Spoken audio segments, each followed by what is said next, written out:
the student, like the student driver car with the two steering wheels. That's how we used to drive the sound effects.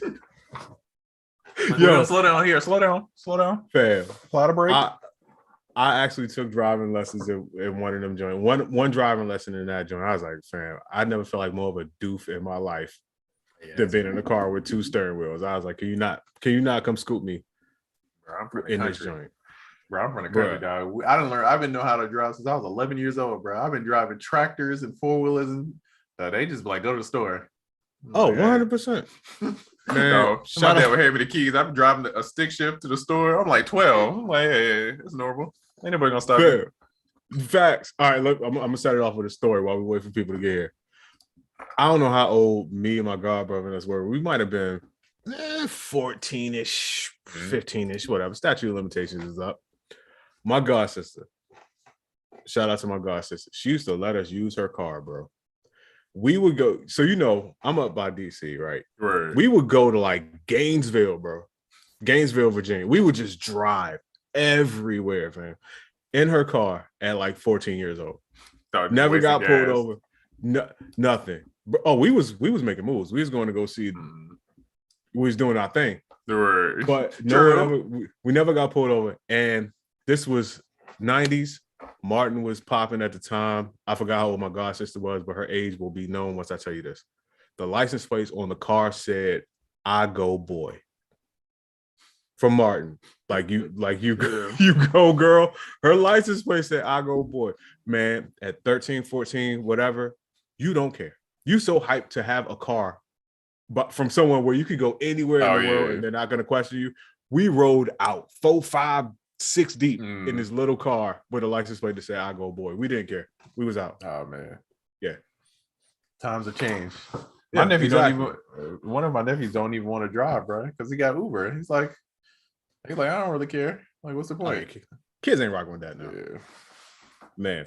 But anyway, welcome to your favorite driving podcast. We're talking about all the lane changes. Yo, you heard some new traffic rules drop this week. Ooh, fire.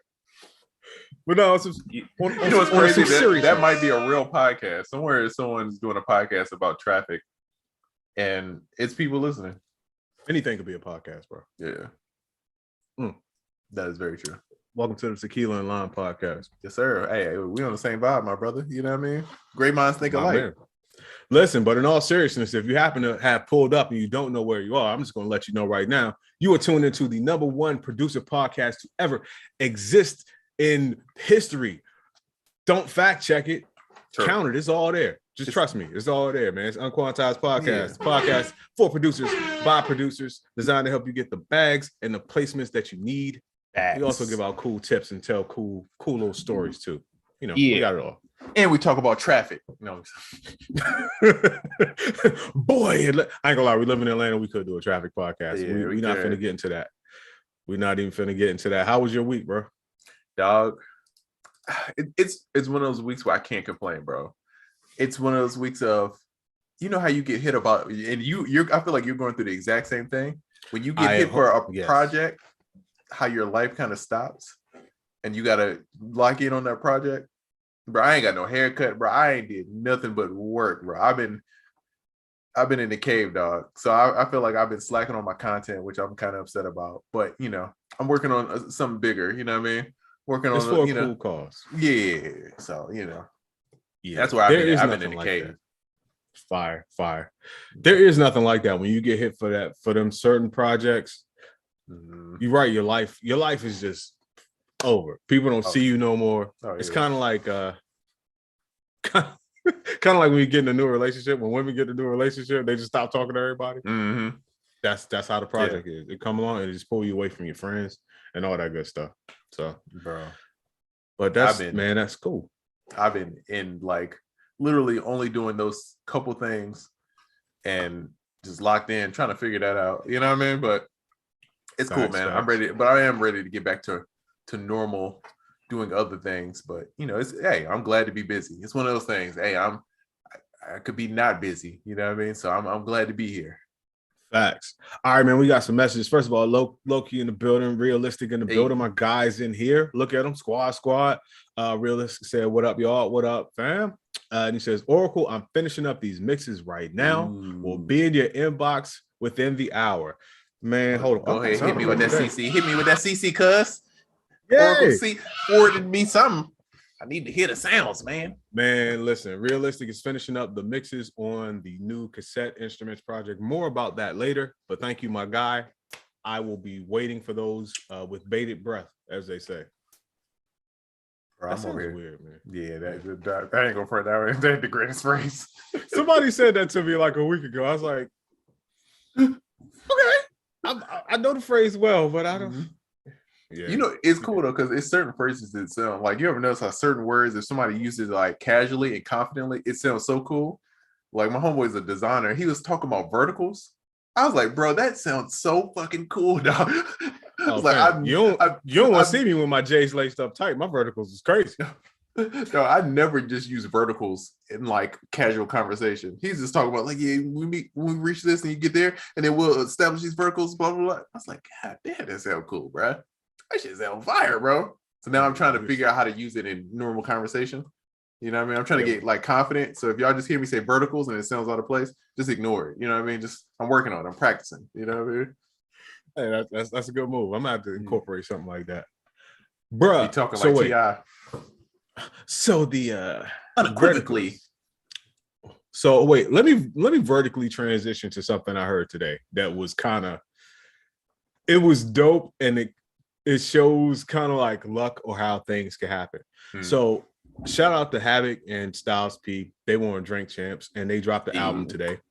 Shout out to them. I started listening to it. It's very much what you think it is. I listened to the first 2 or 3 songs. I felt like I got 2 or 3 Timberlands to the face.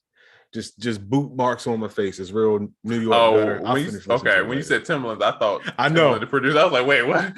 As I said, what? I'm gonna have to go back now and clarify what I meant. Yeah, no. It's not that sound at all. It's very super New York, grimy, very grimy. Anyway, Styles P is telling a story about. Okay, you remember Rick Ross had the, Big Meech, Larry Hoover joint, and Styles P is on that song. Oh yeah, and I was always like, wow, Ross must be a fan of Styles P or something like that. I just thought it was a great look because I love Styles and the Locks. Styles told a story. They sent him that beat by mistake. That's gotta hurt your feelings. It does, and I think he found out on Drink Champs. But I mean, it wasn't bad. Like his feelings weren't hurt because Styles ain't that type of dude. But it's just funny that it was originally for a mixtape. They were supposed to send him another beat, and they sent him that beat by mistake. Oh, that's crazy. And he was like, "Yo, not only did I not know any better, he's like, I sent that joint back with 24 bars on it." Like he was like, "Oh, guns from Red Dead Redemption." Like I was like, "Yeah, he went crazy." Man, he's like, they cut my verse. He's like, I sent back 24 bars, and then it just so happens that the song took off and became like the biggest song in the country, and that's how Styles P ended up on that song. I just thought that was an awesome story. That's bro. It reminds me. Have you ever got the text like, "Hey man, you got a placement," and they send you you be like, "What beat?" And then they send you the beat and you didn't do it. It's not yours. Oh, yes. Bro, that's the worst. Oh man, bro, it happened to me the other week, and it's funny because my Ponzu, shout out to Ponzu, I talked to him and he said it happened to him. I'm like, bro, that's the worst pain, bro. Of like, he be like, oh, I might have caught one. You play it, and you be like, I don't know this. This ain't my drums. You know what I mean? You know when it's your beat. You know when right? Like, no, I don't think this me, bro. You're like, is it too late to add something to it? And you be like a minute in, you know it ain't yours, but you just like trying to listen. Like, man, maybe I collaborated or something. Maybe I. Yeah, you like, you sure I didn't add? I think I hear some butterfly wing flaps in the back. I might have added those. You hear that? I'm pretty sure I never heard this. Yeah, hi-hat pan. I might have did that. I might have, maybe. That's true. That's true. Man, yeah, that's hilarious. By the way, Realistic says, had the blessing of AJ helping out with these mixes. So this might be the best kit mix ever. I can't wait, bro. You already know. AJ's Mr. Knowledge. Yeah, I mean, both of them together, bro, it's crazy. It's like Bill Nye and Neil deGrasse Tyson just having a conversation. You just gotta sit back and act like you understand what's going on. I thought you was gonna say Mr. Wizard, but Mr. Wizard was like a throwback. You know what I mean? A lot of people don't know about Mr. Wizard, dog. I don't. I'm not even gonna lie to you. Mr. Wizard was like Bill Nye before Bill Nye. In the Cut. Great show. That was like my favorite show as a kid. Binge watch Mr. Wizard. Sandman Griffin, what up, bro? What up, Sandman? So listen, I got a quick question, man. Did you ever think back in the day when you got your first piece of gear, when you installed your first VST, whatever your first thing was, did you have the inkling that at that moment you were redirecting your entire life? I should have known because did I get too deep for you? No, that's real. I should have known because it's like my room started off with one scratch magazine, like this Neptune's one, for example, and then it's like slowly my whole room became this whole thing. So I should have known, you know what I mean? But I had no idea. It's one of those things. It's like when you invite the girl over and then it's like all her clothes end up at your crib. You're like, are we doing this? Didn't see it coming. You were there the whole time. Didn't see it coming. Yeah, you're right. It started with that one scratch joint on your wall. That was the toothbrush. That's a little comb joint. Next thing you know, you lost a drawer. Oh yeah, it's a wrap. It's a wrap, bro. So yeah, I just thought about that. Like, did you know that that joint was just gonna change your life? And that's for anybody listening on the replay, anybody listening, anybody here in the chat right now, because it was such a pivotal moment in your life that if you didn't do that first thing, and if it didn't go the way it went, you might not be doing this. You might not be here right now.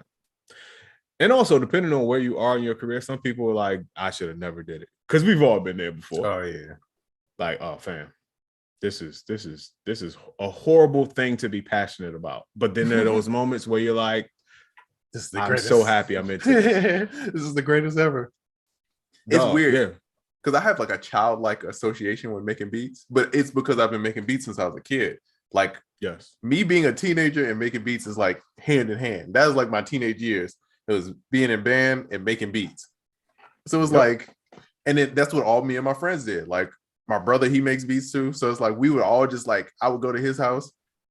And when I say my brother, like this is like my brother, but not my brother, but my brother. You know what I'm saying?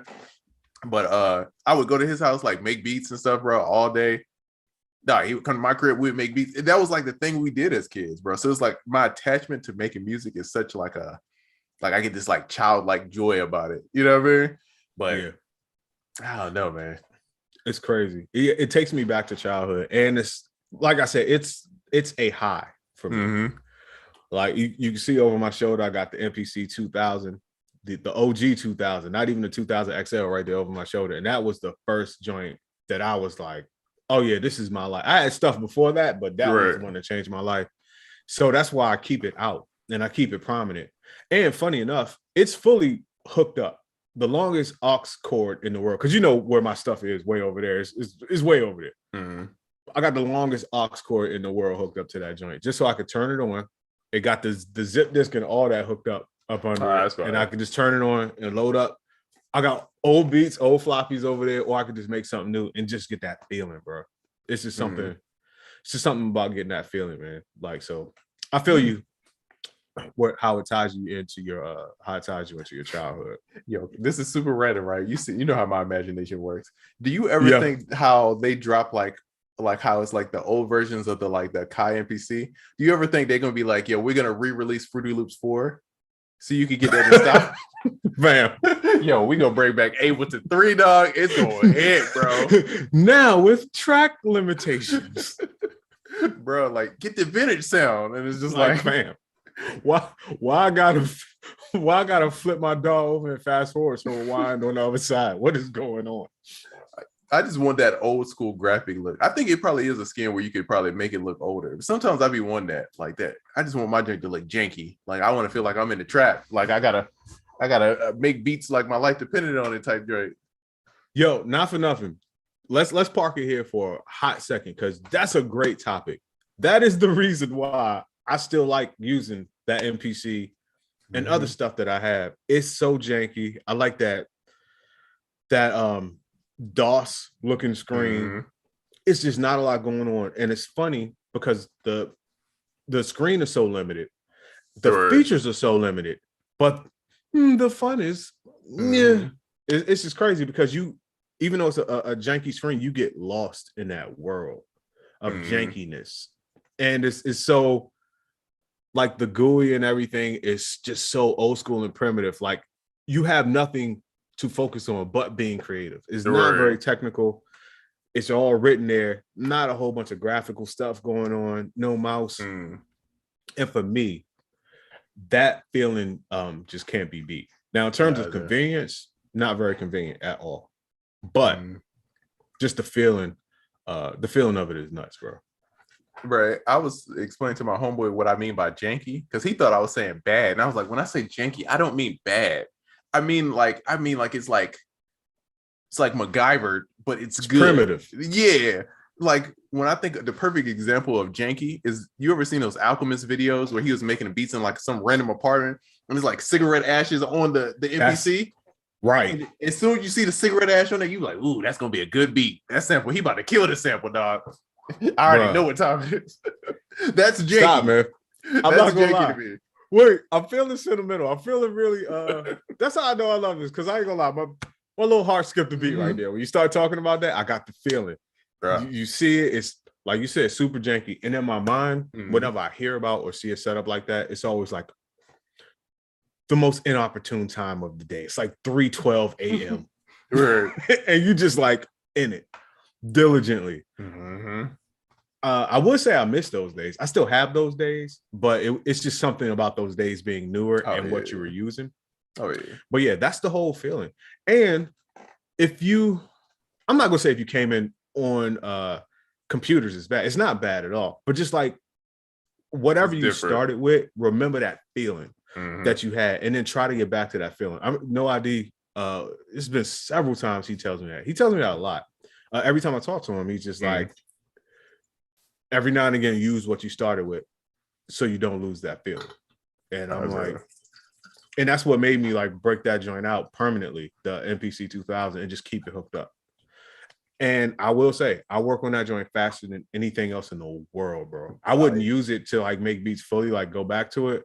But fam, you talk about reading the paper and my hand is over here just killing the MPC, and I'm not even looking at what's going on. That's where the 10,000 hours came from. Hey, I'm telling you, if they drop Fruity Loops 4 remastered, like a Call of Duty, I'm there, bro. They still gonna have that clap in there? Now with hip hop clap number 4, lower quality, less features, quality, but you still get that old school feel. The worst bit. Hey, when you think, to be honest, when you think about a throwback NPC, you're basically saying less quality, less interface, but it's not a bad thing. You know what I mean? It's not. It's more different. fun, bro. Yeah, it's different. More fun. And I know I'm excited because I clap my hands in the hood way when I say more fun. Duh, it's just it. Shout out to Ponzu. He in the building. He said, "Hey, Oracle, is that a Fila jersey?" No, sir. It is a Nike jersey. No, he said Philly. Oh, Philadelphia jersey. Yeah. My bad. No, it is a Washington jersey. I'm repping back home. A little DC John. Yeah. No one. I didn't even know you had that one. I didn't even know you had that drink. Hey, the closet got a couple. All right, man. You been going a little crazy, dog. You got a couple of them joints. You got a couple jerseys. I was like, I thought you was gonna pull out the Kobe one the other day. I almost put out the Kobe one today, but you know what the problem is, and I ain't even gonna front. I want to respect Kobe. So with this camera angle, you don't see the Lakers, you don't see the 8, you don't see nothing. All you see is the Nike symbol and the wish. I was like, I can't disrespect the young Mamba like that. Oh yeah, the day it was like the anniversary of him passing, I was Laker down to the socks, bro. I had the Lakers jersey, the Lakers hoodie on. You know what I mean? He was the whole Lake show. Oh yeah, come on, man. Gotta rep for the Cobes, man. Yeah. Fire. But yeah, this is the back home. And hey, I didn't want to disrespect Kobe, but my bad. I didn't really want to disrespect John Wall either. But hey, here it is. I thought you had old Jordan. Hey, shout out to whoever. No, hey, there you go. Come on now. Come on, that's Friday. That's a bundle. That's a bundle. That ain't just one. Come on, man. What about my ching ching ching? Yeah, that was a great song. Amazing. Yo, where is Nelly Furtado, bro? She married wait. Well, last I know, she married Demo, and that's it. Wait, hold on. Yeah. Wait, that's a thing? I had no idea. Wow. Yeah. yeah. That's a real thing. That happened. That's For like real, me for real. finding out Chelsea Handler from Chelsea Lately is dating Joe Coy. You know who bro, I was do so know confused. who Joe Coy is. I was so and I confused. didn't know that. Bro, I was so confused. I saw him like kissing. I'm like, what is going on? What is this? Not Joe Coy. Not Yeah. I did look at my not know that. ting. Yo, Nelly Furtado had a crazy run, bro. Her run is incredible, dog. She had some bops. Nuts, bro. Nuts. Ding, ding, ding. Man, I got a question. As normal. The name of the show should be I Had a Question. More so back in the day than now. At least personally, I would make a track and some of it had meaning. Like it would be a reason why I made it, or I might have been feeling a certain way when I made it. And my job was to convey that. So when a person heard it, they at least felt a little bit like I felt. Make the song cry. Yeah, exactly. Does anyone out there ever wish that someone would ask you why you made a certain beat?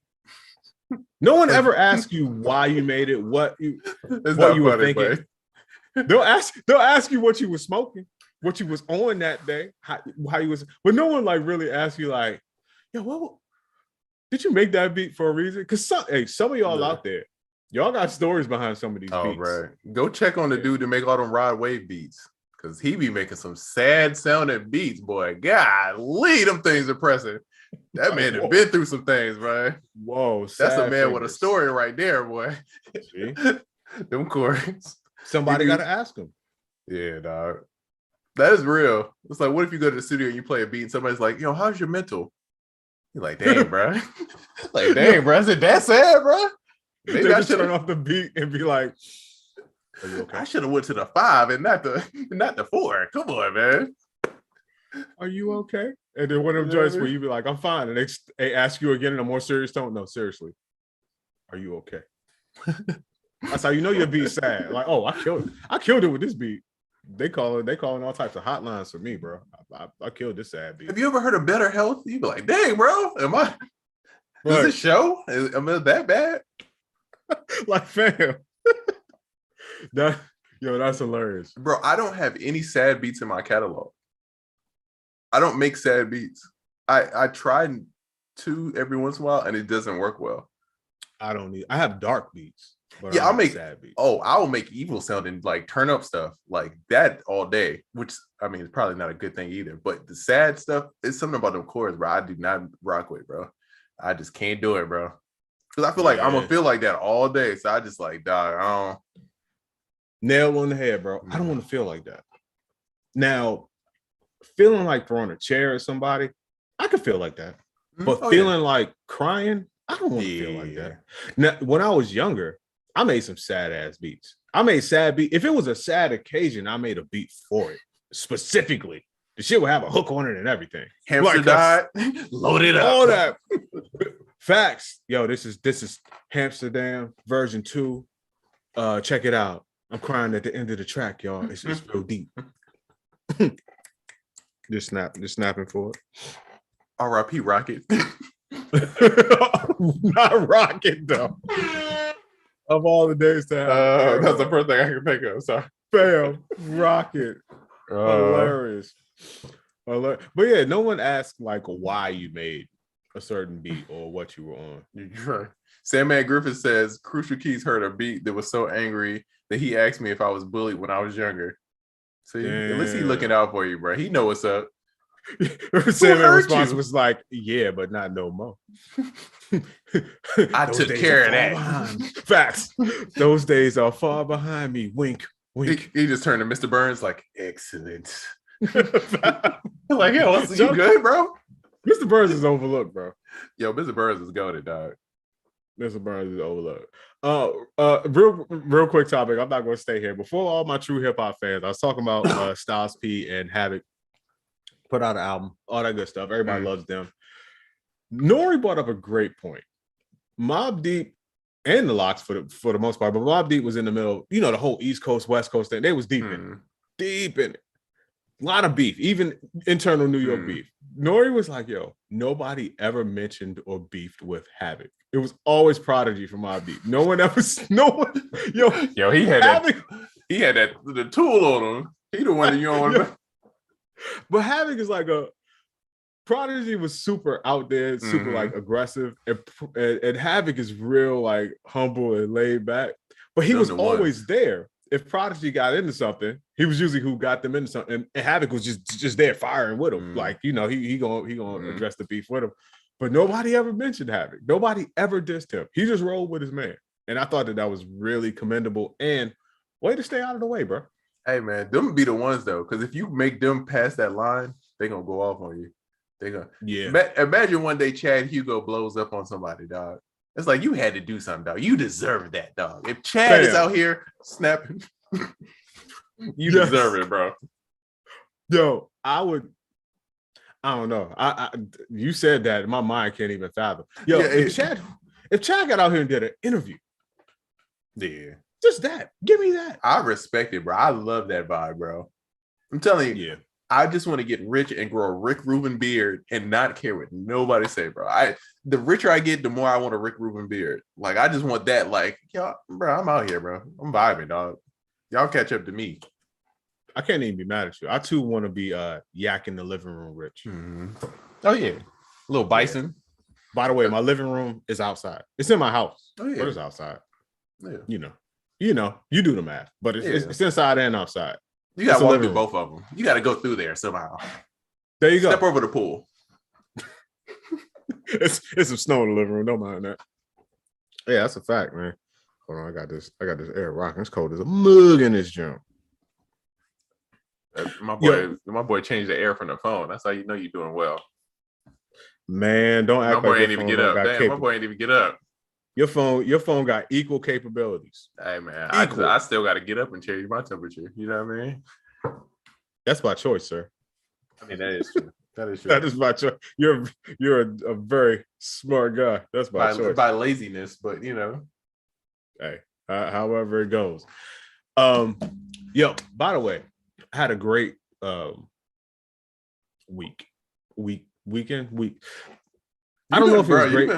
You've been on some shit, bro. You've been out here. I can't wait for people to understand what we're talking about. We're gonna go back in like a couple months, and then people are gonna be like, we're gonna be able to reference this points, and then we're gonna be able to like clip it and put it together. Yep, like remember that. But so it's been a crazy week for me. Sunday, I was out, hit the brunch thing. I was supposed to be working. Wife said, "You want to go to brunch real quick?" One of the things, like you've been in the crib so long, you know, you just want to get nice, get fresh, get nice. End up going to brunch. That joint turned into ending up at the spot. Ooh. You know, the spot, bro. Atlanta Sunday. That's what you mean? Yeah. Last week I was talking about Atlanta, people getting drunk, standing on couches at noon, 12:30.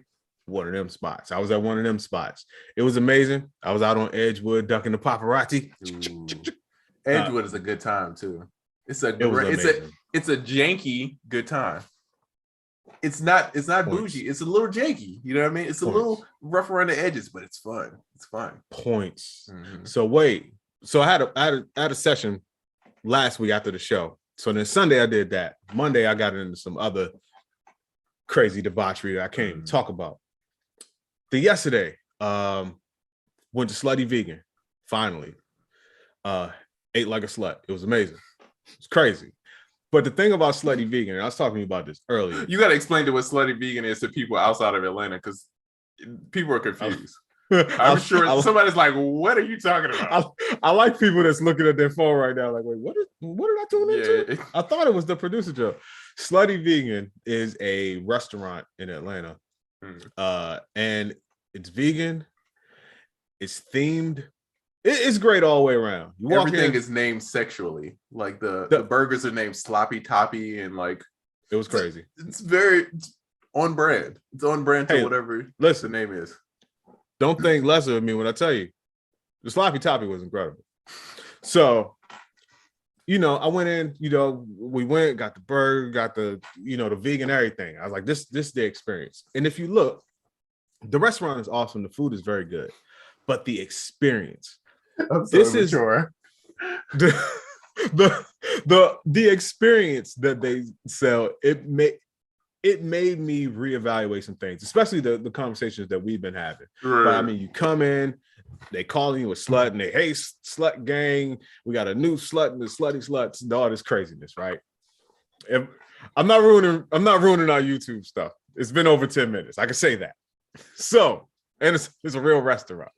I gotta pour some more, bro. I'm over here pouring some more. Yeah, pour some more. Pour some more. I need this. So I'm like, man, it's crazy. So people in the restaurant now, they participating. It's all types of trap debauchery going on. They got merch. It's people taking pictures of the merch, taking pictures of the menu, taking pictures of the overly life-size bottle of their seasoning they got. Right. And I'm like, yo, this has not that it has nothing to do with the food, but it's the experience. It's the lifestyle. If you can provide people with a great experience, a great lifestyle, and a way to feel inclusive, you will win.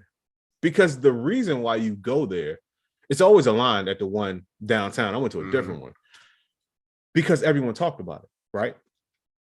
And not only did they talk about it, they're not talking about just the food. It's the whole experience. Like I said, they calling you crazy names when you come in, and they got merch and all this type of stuff. And that, I start thinking about some of my favorite things in life, and that's what it is. That thing is good enough to be good, but the experience is why I stayed. The experience is why I became a brand loyalist. You know what I mean? No, and it just kind of made me not reconsider, but it kind of brought certain things back to your mind that you kind of forget. So I mean, shout out to Slutty Vegan. It was the first when you was explaining that and you was talking about like the experience, bro, that's an NFT. It's like 100. It's an experience. It's like the product is cool. The art of it is cool, right? It's like, oh, that's a nice piece of art. But then it's like the connections, the bonuses you get, the exclusivity, like the connection. That's what people are really selling. And it's like once you understand that, then it all makes more sense of, you know what I mean? But if you don't look at it like that, then it's like, oh, this is a piece of paper, or it's like a picture. 100%. Because the art itself, I mean, it's cool. Yeah. But for the amount of money that they're going for, it has to be the experience. Oh yeah, it's everything that comes with it. The clout, you know what I mean? And the same thing with Slutty Vegan. It's the experience. You get to post on Instagram that it's like, oh, I've experienced this restaurant. You know what I'm saying? It's like a whole thing to it. So I guess, and I get where you're going. It's like, how do we apply this to music? Like, what is the experience that you get from if someone comes to like for my music, what are they getting? And there's a bunch of ways you could do it. Like to me with Metro, like a great tag could be an asset. Cause I feel like that tag is like, bruh, it's like, that's the experience. When people hear if your Metro don't trust you, how much, bro, that's a fucking experience. You haven't been in a club when that comes on and everybody in the club says that at the same time. The beat drop, bro, that's the experience. And like you said, the inclusivity, everyone's saying it. And you like, whoa, I'm a part of this. I'm with this thing. And I just think it's amazing. It's like apply it to like some of the stuff we do. It's more than just the product. It's the contest that comes with the product. It's the influencers talking about the product to get people excited. And it's not so much about the product. Now, I'm of the belief and will always be of the belief, you make a dope ass product. You have to make a dope ass product. At the bare minimum, your product has to be top 10, top 5 in your niche to you. But the product being as good as you can make it is only one part of the experience. And I think that's what we forget. People want more. You can get good product anywhere, but when you tie it into something that makes people feel good, that's going to take you further. And I've been blessed to experience that several times this week. That's why I recapped my week. And even though it sounds like I was out doing debauchery, and I was, it was crazy. But oh, yes, detrimentally fun. A lot of Blue Man hookah was smoked this weekend. Yes, as I put in my story caption though, and in my feed caption, doing field research. And that's part of what I meant by doing field research. Like you just looking around at the experiences, because Atlanta's a good spot for that. And you're just like, then I look at what I'm consuming in this place. Like, why did I come here initially? Like the food at a certain spot.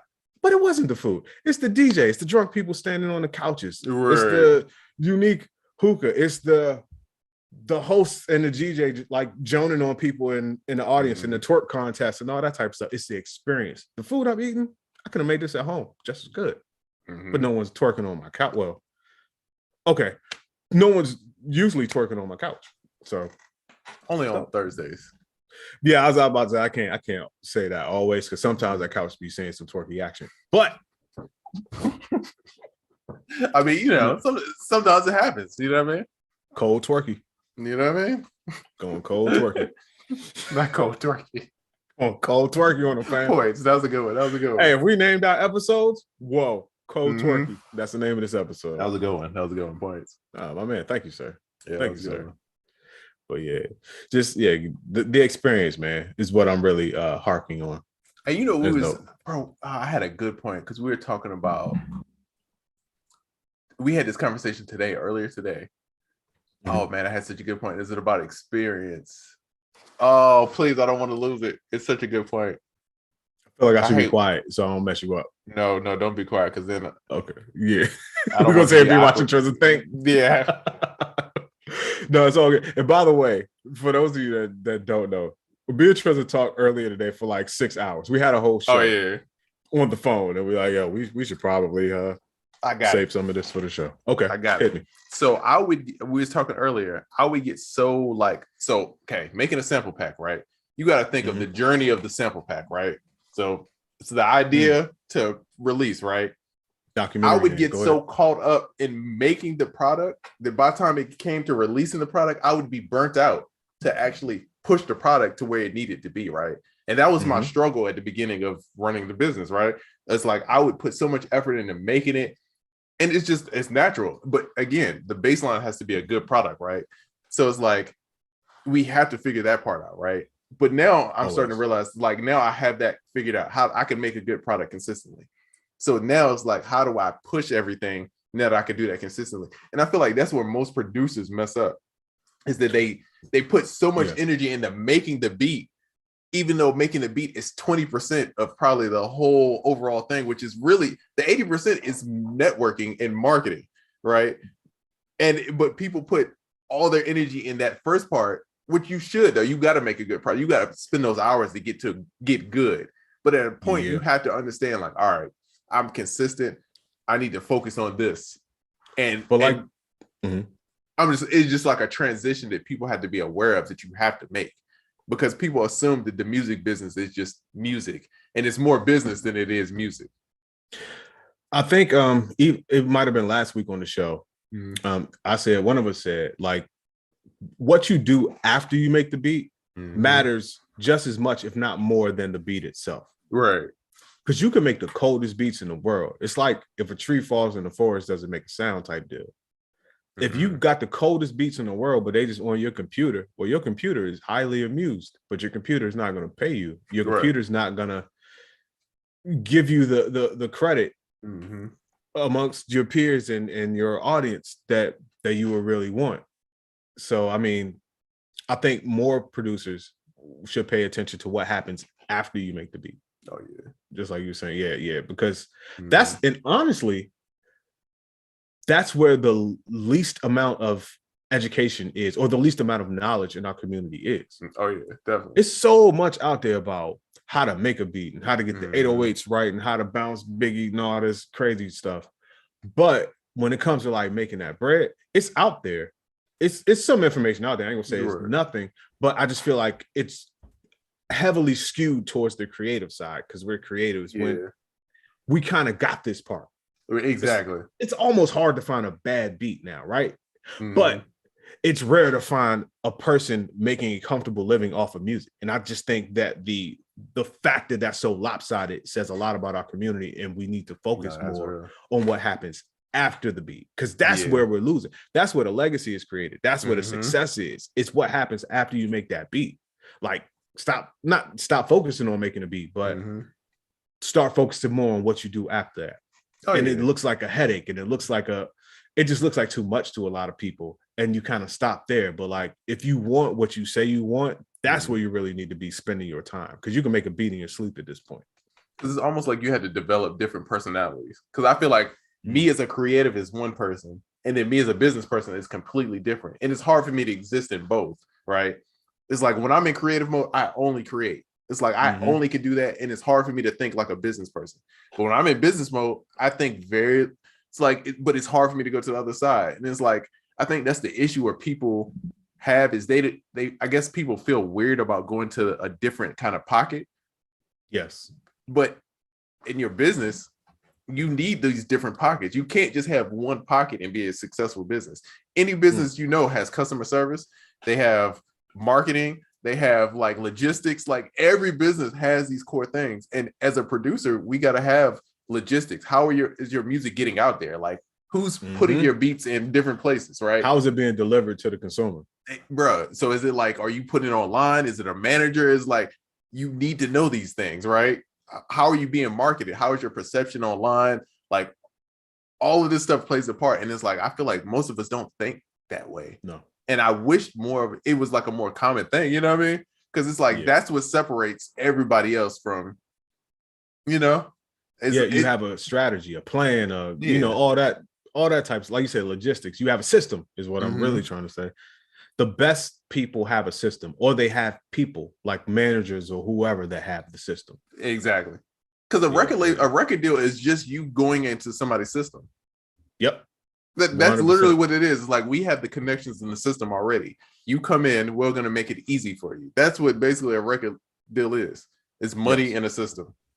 Yep. So it's like, yo, if you could just make a system and get your own money, you're a record label in a way. Yeah, it's like buying a franchise, a McDonald's franchise. Exactly. The system's already there. You're just buying into it. Exactly. And if you follow the rules of that system, supposedly you'll make out well. And it's funny because we talk about it like we were talking about something earlier today. It's like, we got to figure out how to systemize it. That's like our goal for everything. It's like 100%. All right, look, we figured out how to do it. Now, how do we make it a system? How can we keep it up and minimal effort? And that's it. Produces, if you putting beats on YouTube, how do I keep this up? Minimal effort. You know what I mean? Yes. Anything you're doing. If you find yourself struggling to upload a beat, like, oh, it's just tough. This part is tough. Figure out how to make it easier. Figure out a way to make it automatic or systematize it. Those are the conversations that we have now all the time. Right. Like, that's pretty much all we talk about. And shout out to Trezza too. Shout out to Trezza and -5 points for me. And here's why. I am the dude that's dressed up like a dude pretending to be another dude. No, I am the dude that tells everybody to use a template. Make a template for it. Make a template for it. Make a template for it. There was something in my business that I do often enough, and I never made a template for it. And I felt so crazy for never thinking to myself to make a template for that. I make a template for everything. Never thought about that. Bruh, the man brought that up to me. I said, on it. My life has changed as far as that thing goes. Immediately. Overnight. I'm like, from here on out, this is how this is going to go. This is so much faster. It's so much better in so many different ways. So shout out to you. -5 for me. Sometimes you got to listen to your own advice, or better yet, you just get the homie that's going to hit you with the good advice that you might have given somebody else. You know, it takes a village, bro. Hey, man. Yeah, it is. It takes more than one person. Bro, shoot. You know how many things that I wouldn't have figured out if it wasn't just talking to you about it. So it's like, that's what we do. Bro, that's what it's like. I got a set of homies that we all just call each other to figure out problems. And it's like, we all understand that's what we're going to do. It's like, everybody does it for each other. And it's like, no questions asked. You know what I mean? Yeah. Like, I got a homie who was helping me through figure out this project now. Bro, he's going to walk me through every step of the way. But it's been a bunch of projects that I've had to help him through. But that's what we do. It's like, it's kind of like, all right, cool. If I need something, or if both of us don't know, we're going to try to figure it out and knock it out quicker. So yeah, man, that's what we do, man. That's part of the game. And a extra bonus is, even if you do know what it is and all that, when you put certain homies onto it, they're gonna come back with knowledge about that thing that you know everything about. They're gonna find some stuff that you don't know about that. And that is when the real beauty happens. It's been so many things like you'll put me on to, and I'll come back to you, or I'll put you on, and you come back to me. Like, did you know about this part of it though? I'm like, nah, fam, what's going on? That matters, bro. And by the way, not for nothing, if you're out there saying I need those types of people, look around you in the chat. A whole bunch of people watch this show, right? A lot of people watch it on the replay for whatever reason. I mean, it's not at the most opportune time, blah, blah, blah, blah, blah. The people that are in here right now, if you didn't link up with them somehow, just try to do it. Follow them at least if you don't already, because these are those types of people. You know, it's a great place to start. But yeah, go out, man. Like, look online, get that community for sure. Bro, I'm telling you, I couldn't have did. Bro, I hit busy the other day, bro. Let me tell you, I text, was it last night or the night before? Again, I will take, it's certain people, I would just, if you're in my friend circle, I will ask you questions without thinking about it, bro. I just ask questions all day, bro. But if we friends, I just assume that that's cool. And if I get annoyed, just let me know and I'll stop asking. So I hit busy with a random question. And dog, in 2 seconds, my dog sent me a presentation. Dog, you ever seen, like I was telling Oracle, it's like when you go in them chat bots, some like Facebook chat bots, and it's like they instantly reply back, like, oh, how are you doing today? How can I help? That's how he hit me back. I literally pressed send, and then he sent me a whole presentation back of information. I'm like, bro, how the fuck did you do this, dog? How did you get how did you answer my question so commendable, man? Shout out to Busy Works Beats. Yeah, shout out to my dog, man. But he's also a madman. He's insane. Oh yeah, but it's like stuff. You gotta have that circle around you of like you can ask questions, and not only they give you the basic answer, but they give you like the above and beyond joint. You know what I mean? Yes. And right, it helps, man. That's what makes a difference. Yeah, Busy's a different type of guy. Just people like that in your circle, in that type of circle, just gems, bro. Just gems, man. And Triz is that guy for me. You're like my guy right there. I had Triz with one or two. This image or that image. Would you go left or right? And it's cool because I feel like we're all like good at a certain thing, and it's like it's all like what I feel like what Oracle is good at is what I'm weak at. And what Oracle is not good at is the stuff I'm good at. So it always works out. It's like, oh, wait, I'll take care of all this stuff because this is easy for me. You take care of this stuff because it's easy for you. Yeah, we're going to figure it out. We meet in the middle. Cool. It's kind of scary, easy. Yeah. More scary than easy. I'm like, wow, that was so easy. I'm a little afraid. Yeah, a little afraid. Just a bit. Here's my... Go ahead. No, I was just saying, so that being said, hey, network in the chat, man. Yeah, your network is your net worth. You know what I mean? So reach out to people. Yo, this weekend, I have a not so much a challenge for people, but I want to remind you something or encourage you to do something. Pull up a plugin and use it the wrong way. Ooh, that's a good one. Man, listen, do that this weekend. If you're like me, I'll set a timer because I might not want to get lost in something. I don't have a whole day to devote towards something, but I'm going to try it out for a while. I might set a timer for 20 minutes, 30 minutes, 10 minutes, whatever it is, and then go do something like that. You would be surprised how much secret sauce you could come up with. I remember I was doing beat making videos and I had this kind of choppy pitch. I would just pitch stuff up and down like in real time, and it would be different, not just regular pitched up and down. And it came from that, just experimenting, using plugins in a way that they were not meant to be used. Oh, yeah. That's where you get the gems. Oh, yeah. So I encourage you this weekend, pull up a plugin and put the wrong thing through it. Pull up a drum plugin and put a pad through it, or, just whatever. Oh, yeah. Experiment. Go nuts. Knock yourself out. Stop being such a beat prude. And crazy this week. Bounce it to audio so you be stuck. Oh, commitment. Yeah. Listen. That's something that we don't talk about. Let's pause. Let's put a pin in this right here, bro. As producers, a lot of us have commitment issues. Meaning, that's me. We won't get out of that midi, bro. Oh, that's me. We in that midi, And it's nothing wrong. I love MIDI. And Triz, I know we talked earlier. You love MIDI as well. Oh, that's me all But day. sometimes, MIDI can be such a comfort zone. It becomes a problem because MIDI gives you the ability to just go back and make unlimited changes. Just change this passion, change this note, and change that. Commit things to audio and keep it moving. Keep your MIDI track, just like disable it, whatever your dog does, keep it there. You might need to go back to it, but turn stuff into audio and then move on. And then go back maybe the next day or something like that. But don't be a producer that suffers from commitment issues and every project you pull up has no audio in it. It's all MIDI. I'm guilty. Oh yeah. But let's get out of that. Let's get way more audio in our lives. Because I have a bad habit, bro, of like, say I found a preset I like, then I'd be like, let me go 3 more. I'm gonna try 3 more presets, and then I'm gonna see which one I like better. And I keep doing that. Like, I would never be satisfied. I go, ooh, might be another preset that's better. And I keep trying to find it. And I spent all this time doing it. And it's like when I just bounce the audio, it's like I figure out how to make that one work. Facts. Yeah, instead of just trying to keep searching, you know what I mean?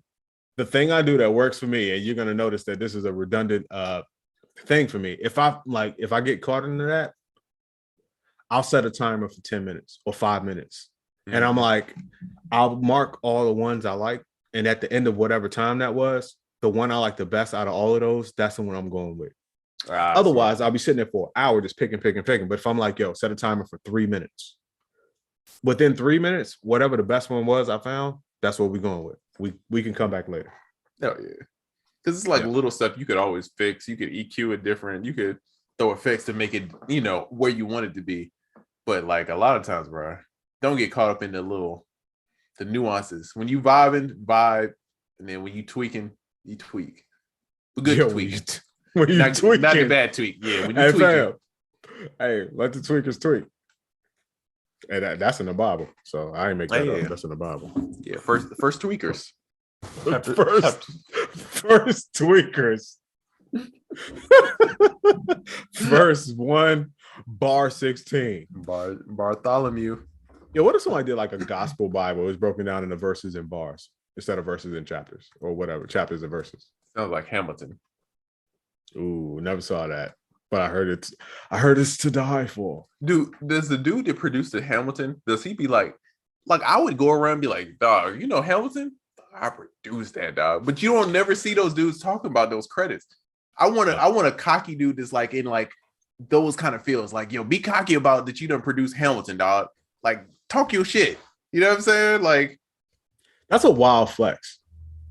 Bro, Hamilton that is a did numbers, dog. Flex. Hamilton did fucking numbers, bro. Yo, as a producer, that's funny because usually as a producer, you produce a certain genre. So there's certain groups of people you can go around and you can't flex. They don't care. They don't know. Hamilton is a flex in any group. You could go to Italy, a group of people that never heard hip hop before. And be like, yo, I'm the music producer of Hamilton. They own you, bro. You get all the Italian grapes and the feta and everything. They own you, fam. Al dente on me, dog. All the pasta. Come on, we out here. Not al dente. I'm like, yo, al dente. He had some cold records back then. Yeah, Al. You talking about Al around the corner? My cousin? Yeah. Oh, yeah. Good people, man. Good dude, Al man. Dente, the Dente boys. Miss Dente's friends? Yeah. Brian, Al, all of them. Brian Dente. It's like, Brian and Dennis Dente? Yeah, Al's brothers. Yeah. Mm-hmm. Yeah, I know them. Yeah. Fam, Yeah, we got issues. We got issues, man. I'm That's not hilarious. gonna lie to you. Okay, another question. Do you think income for producers will go up in the metaverse or virtual reality? Because in my mind, it's just more ways to get the bag. I'm thinking everybody gonna go up a little bit. I mean, I know I asked the question, but then I answered it. I'm thinking everybody gonna go up a bit. But okay, I agree in a sense, but I also feel like the Michael Kors thing is gonna play an effect. It's like I don't want to get political, but it's like if you raise the minimum wage for everybody, then the living wage is just gonna go up, and it's gonna be pretty much the same thing. I would guess. I feel like it's always going to be a minor percentage Mm. that's going to be the cream of the crop. So no matter how far up things go, there's just going to be that certain percentage that are doing a bit more or kind of on to the next thing. And I just feel like those are the people that are going to be like doing something like hosting virtual studio sessions in the metaverse, and people are paying you for actual time to work with them or something. Like, I just feel like it's going to be so many ways to get the bag, and not only producers, artists as well. Because if you think about it, you know, the Ronies is it's a thing right now. It's not as much of a thing right now as it was, but some people are still reluctant to do concerts. Man, you can do virtual concerts all day, every day. You know, Travis Scott Fortnited, you know, that type deal. You know what? Bro, artists can get shows off all the time. I'm tripping though, because here's a point that people don't talk about, right?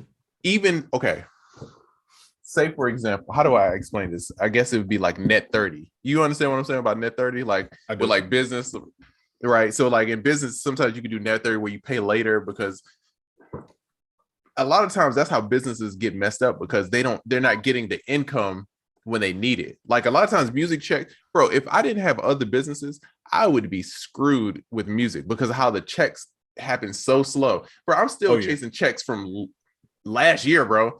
I'm still like on people, my lawyers calling, bro, it's a whole thing. But with Web 3.0 and like NFTs, I do feel like that is gonna help people. And it's so not even, I mean, it probably will help people make more money, but even just getting your money faster and being able to utilize that quicker will help you make more money. Because if I had all my money when I was supposed to have it, I would have been able to make more business moves that I couldn't make, because I'm waiting on this check to come in. I'm waiting on this check to come in, and I can't use that money. You know what I'm saying?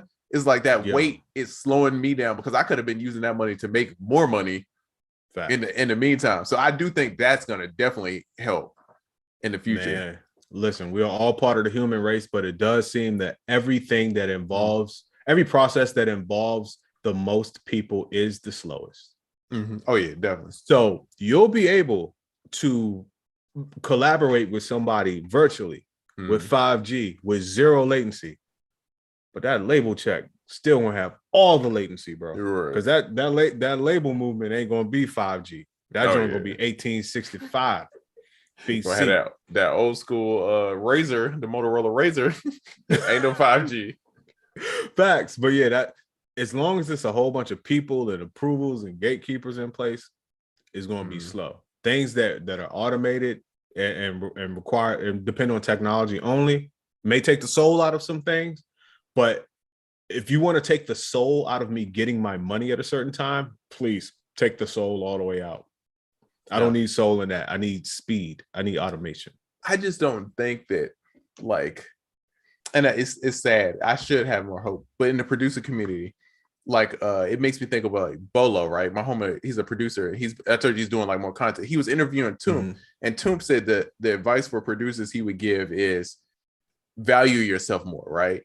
I just don't think with NFTs and Web 3.0 that producers are going to value themselves more. I don't think that that's going to make a change. No. I think it's still going to be the same undercutting and the more same jugs. And the same just like lowballing kind of thing, which that is where it gets tricky. It's like, oh man, I don't like this space we're in of like, I mean, I get it. It's the evolution of what's going on in the times, but I feel like at a certain point we have to like kind of control the narrative of what's going on, because if we keep going lower about what we selling our beats for, it's only going to get worse. It's going to be harder and harder to convince people to get that price.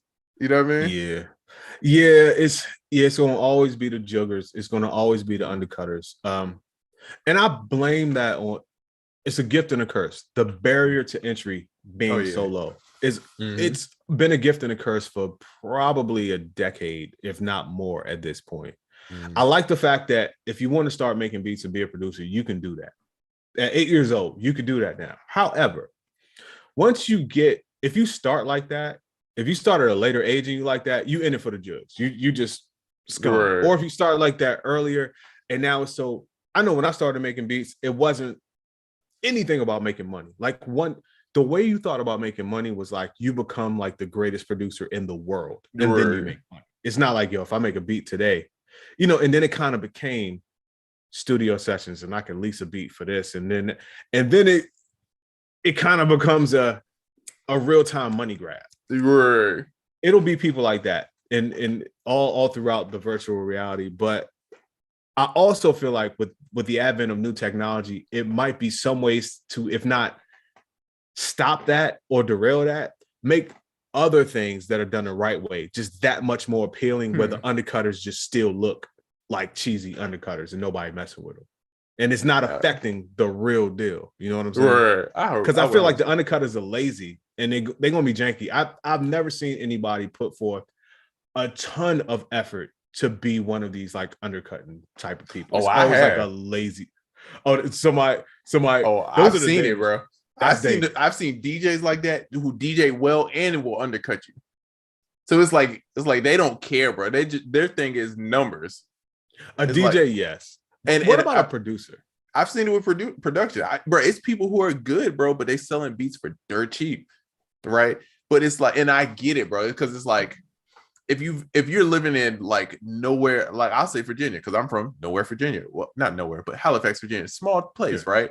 Mm-hmm. You know what I mean? Like it's not a big industry there, right? So it's like I get it. You trying to figure out how to get it however you can, but then it's always that damn Thanos like cause and effect thing going on. It's like it's always there. Like, and I get that you need to make money and be productive, but it is a thing of you're cutting the price down. Because dog, when I started getting into music, bro, it was a common thing for people to get 50,000 a beat. When Swiss and Tim and all them was running, that was a normal 250 number. Sometimes crazy. 50 was like a low price, right? Right. How many people you know getting 50 now? I still know people who do it, but it's special occasion. It's like when it happens, it's like it's celebrated. It's like, ooh, I caught one. Mm-hmm. And it's wild how that was the minimum, and now that's like the maximum. And I'm like, it's got to be something somewhere. And I know volume and all this stuff changes, but it's like, bro, it's so many new producers, it's so many new variables going on, which it happens in business. You know what I mean? The other business I was in the beauty business, more people jumped into that business. Well, you know, the entry is lower. Technology goes up, barrier to entry goes down. When we started, I was the only person really in that space, and now it's thousands and thousands. So it's like you always got to adapt. But it's always been like with price with that, it's always been like a nobody goes below this, because it's a cost for fulfillment, right? But with production, it's no cost for it is, but people don't see it because music is intangible. You know what I'm saying? Mm-hmm. And so it's like people don't think of their speakers and their keyboard and their DAW as cost for fulfillment. And it's like, I don't know, man. I just wish that it was better. I feel like it's got to be a way that we got to like get together and like get more money out of this, because it's hard to make it like that. We're making it even harder for the kids that's going to come up in the next few years. Like it's going to be even crazier for them. You know what I mean? So we got to do something about that. You know what would have to happen, and this is just a wild thought. This is not the only way that could work, but just off the top, I'm going to use a phrase and I'm going to explain myself because it'll sound wild, like big government in terms of producers. And what I mean by that is the way to stop all of that. And I wouldn't want to do this, but if there became one place that was the place to sell your stuff and all that, of course it would be saturated, but this place would have rules. You can't sell below this amount. You can't be out here. Someone said buy one, get 9 free. You can't do that here. And this is the only place to get it off. That would stop everything. But of course, that's no way to live. Having one place with a monopoly. But the thing about it is not the monopoly, it's the rules. Because just having rules, like unwritten handshake rules amongst producers, that's not going to work. Because like I said, there's some people that got into this, never had a love for it, never had a passion. They just got into it to make the money. They don't care about the rules. It's kind of like how people talk about gun laws, like, oh, stricter gun laws. Like a lot of people shoot people ain't really thinking about, they're not really abiding by the gun laws that are already in place. So I don't think that's going to help. I feel like that's how it is with producers. So I want to think of a way to make it work, but I think it's just going to be this duality of doing it the right way, hustling, being great, and just undercutting, being a slime ball. And it's crazy because like those buy one get 9 free producers, it's crazy because even though I get what he's saying by that, I understand the business tactic behind that. So it's like, for me, I feel weird because I can't bash it because I've literally used those same tactics to do different stuff. You know what I'm saying? Mhm. So it's like I can't bash it, but at the same time, I know it's a problem in the long run. You know what I mean? So it's like you doing something with like energy, like you driving a gas car. It's like it's a problem, but in the long run, we had to figure it out. But right now, I'm still where I gotta go. I still gotta skirt skirt. You know what I mean? Yeah, you know what I mean? The Cybertruck ain't dropped yet, so I still got to figure this out in the meantime. But it is a problem. But this is why we do this podcast, have these conversations. Yeah, I mean, these hypotheticals. Because I feel like nobody talks about it. So it's like that's what the issue is too. It's like nobody talks about what you should price stuff as and what the value of being a producer is and how much money you can get, right? Yeah. You know what I mean? Like I was talking to my homeboy about this project I'm working on, right?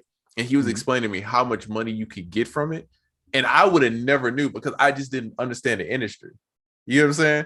I didn't know how much money was in that situation. And it's like, I feel like if people knew how much money the labels had and how much money the labels be wasting and how much, you know what I mean? And what their value to the situation is, that more people would be like, all right, this is what my price is going to be. It's bags out there, but you just got to be more savvy to get them. Yeah. That's real. Or just in tune. You don't even have to be necessarily more savvy. Just in tune, bro. Mm-hmm. DL says, what about beat leases? In terms of what, like pricing?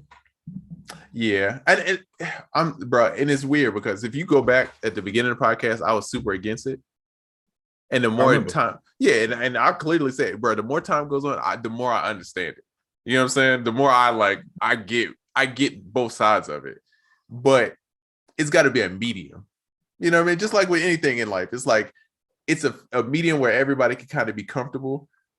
And then it's like the extremes. I feel like now we're in the extremes. We got to find that medium. Yeah, we got to find that medium to where people are comfortable. Yeah, everybody that's here, do me a favor. Put what you think the average amount for a beat lease is in the chat. Like, don't think about it. Don't look at other people's answers. Just right now, just type the dollar amount that you think the average producer is getting / charging for a beat. Y'all know what I'm saying. Bro, I just want to see where people's heads are. If I tell you what the average lease was when I was a producer on SoundClick, they would be sick. Oh, wait till they answer. Yeah, I'm gonna wait. I do want to hear this. But it's a crazy difference. I guarantee it's a crazy difference. Yeah. I mean, and that was years ago, bro. Yeah, but it's just crazy how things change, bro. Yeah, bro. It's a big difference, dog. It's like the old man. You remember the joke of like, I remember the dime bag cost a dime. It's kind of like that. Like I remember when a mixtape was a mixtape. I mean, for real, I remember when those 25-cent potato chips. You remember those? Bro, they don't 25 cents stamped on the bag, bro. No, they don't exist anymore. You know what I mean? It's like, bro, like this is crazy, dog. Slutty Vegan sells wrap snacks on their menu because this is Atlanta. Oh, of course. The price is crazy. Not so much that the sweet potato pie, bruh, it's like the size of a silver dollar, give or take. $3.50. Oh yeah, that's crazy. So yeah. OG Bobby Johnson says $50 for a lease.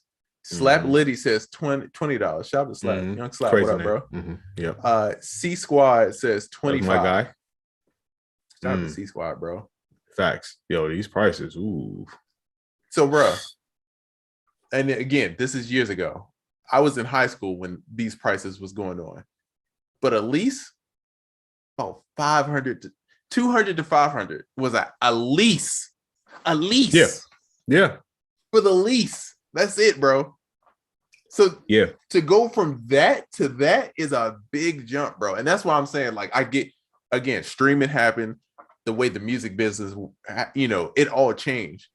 But it's one of those things of the producer got left out and the songwriter got left out. And we got to figure out how to, and the engineers, we got to figure out how to make them equal in the pie or be fair. You know what I mean? Yeah. It's something I just don't think that there can be a general consensus. People would almost have to be forced into abiding by a universal minimum.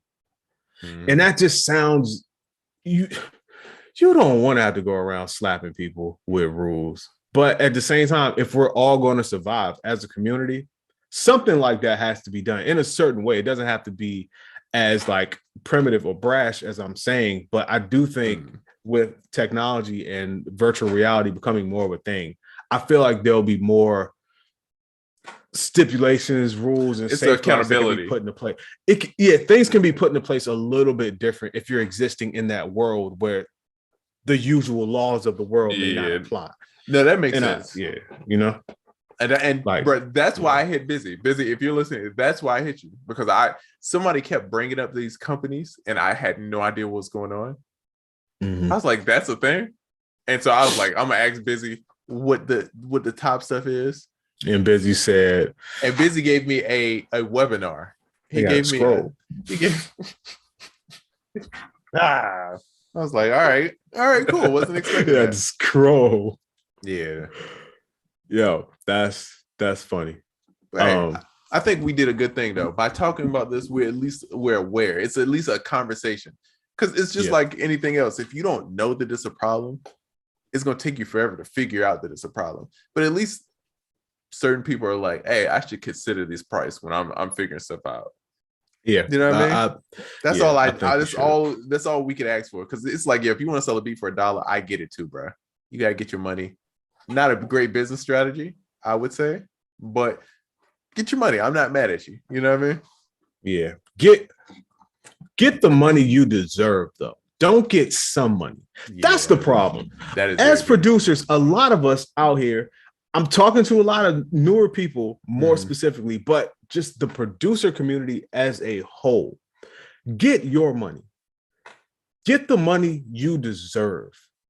Don't just get some money.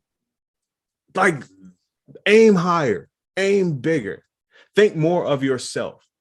And to think more of yourself, you almost have to become more. And a way to become more is to actually do the work that you're supposed to do. Look at what the top people are doing. Do what they do and then do it better, or do it different, or do some more. But right now, people are just out here just trying to get in where they fit in. What's left down here on the bottom? $20, $10, $5. I'm going to live down here. But in your mind, you started this wanting to be the greatest producer in the world. You still want that deep down inside, but your work ethic and what you're willing to sacrifice don't match what you really want. So you'll live down here, $5, $10, $20 land. You got to think higher of yourself. Do better. Do better. And then if that becomes the norm, we're all doing better. Now once we're all doing better, artists have to take note. There's no bottom feeders around. So now artists got to do better in terms of getting their money straight. And everybody be on this like professional level. You look around at other industries, people doing business right. They're doing business right. They're doing business at high dollar amounts. They're doing business with high integrity. And then sometimes you come back home and you looking around, you like, that's crazy. This ain't it. And you a little ashamed, but you love your people. So you'll go on these types of rants. But I just feel like universally, if we all did what we know we should do, because none of this is a mystery now. Everyone knows the right thing to do. If we did what we know we should do, everyone's going to fare better. But it's just changing the minds of the weakest people that is going to be the problem. Like, no, that's real. Yeah, bro. Let's see. C Squad Records says, I think we should force each other to go back to physical copies, take back control in 50 years. Who's going to be able to pawn an MP3? See, and that's where the Web 3.0 and NFT space is like interesting to me. That's where it makes sense. It's still early, right? But it's going, right? It's still early, but it's going. But that's the application. When they figure out when everything goes to being able to track everything on like the blockchain or whatever it is, that's when stuff is going to get better. Because it's almost like a physical, it's a ledger for it. Everything's tracked. But until everything is crossed over, it's still going to be weird, because I feel like we're going to be in this weird phase of it's still going to be the ASCAP performance side, and then it's going to be like this new Web 3 side, right? Doing the exact same thing. And it's like, how do you balance being between? It's going to be a weird crossover, is all I'm saying. But eventually we'll get there. But you know, it's gonna be a weird. It's like when you grow on dreads. You got the short dread phase. It's gonna be a little. You gonna wear a cap. You know what I mean? I just got a cap because I ain't had a haircut. I've been in the cave. No, you got a little hang time now. My dreads is out here, but you know, I ain't had a cut in like a month. So I'm like, it's all good. I'm had it. Other dudes out here, they messing with the caterpillars. You got the full. You got the hang. You got the hang. We out here. Yeah. We hanging. Yo, let's switch topics a little bit. Okay. I'm a little sad. Yeah, that was a little draining. Yeah. We gonna switch it to a more fun topic about me being sadder than I've ever been. Oh God, I thought you were sad from that topic. Well, why are you sad now? No. I talked to you about this earlier. You'll know. So last week, my brother Trezor asked me a question on the show, and my answer was no. My answer was no for way too long. He said, "Hey, bro, did you ever pull the trigger on that SP404 coppage you was talking about forever that you said you was gonna buy? What's going on, fam? Have you purchased? Have you put your money where your mouth is?" My answer, sadly, was no. No, young Trezor, I haven't. So what did I do after the show last week? I hung up, because you hang up a podcast. I hung up the podcast and I jumped online and I said, by God, next Friday, I'm gonna have a yes answer for that man. So I went on, order my SP 404 Mark II. Now they're on back order. Everyone knows this. True. Patience. So I just went and cop like, yo, out of sight, out of mind. They called me 2-3 days later. Said, "Hey, sir, we saw you put in your order. It's amazing. It's a great product. As you know, they're on back order." I said, "I know, sir. You got an ETA for me." My man said, "Yes, you should have yours by the 23rd of June." God. That's exactly every what time. I said. I heard this before, and I'm still like, ooh. Yo, when my man said that, we 10 minutes past the show. I'm gonna do a little cursing here. I literally could not hold back the urge to say, "God damn." That is literally what I said to the rep on the phone. I couldn't say anything else. My mind wanted to say, He's so used to information. He probably heard that 50 times. Had to. Like I said, my mind wanted to say, "Thank you for the information. I really appreciate it. You have a nice day, sir." But what came out of my mouth? "God damn. Are you serious?" Shit. He died laughing. I died crying. It was quite a conversation. But at the end of the day, I did go ahead and purchase the SP404 Mark II. I'm very excited about it. The sad thing is, when I get it, I'm gonna be like, "What the hell is this?" You're gonna be confused in the box. What is that? Yeah, like, you order something. "Hey, yo, somebody order something?" Right? Like, "Yo, somebody order something? What's this from?" Yeah, it's gonna be one heavy. Of the things. Right? Like, ooh, feels like a fun box. I don't know. Feels fun. It's making my aura glow. But yeah, so fan, I will be wearing I'll be wearing shorts and tank tops when I get this joint. Yeah, that's crazy. Yeah, man. So I really want it, and it's a great product. Once again, we talked about wanting to be in the box and just have that, like, not really staring into the screen. That's why I love it. I'm gonna get lost inside of this little machine. It's gonna be amazing, but I just gotta wait so long to do it. So basically, it's like me with the Cybertruck, but you. Yes, exactly. Yeah, exactly. Like, just like, so you know wait. the sadness. Yeah, I know the sadness. Yeah, that's tough, bro.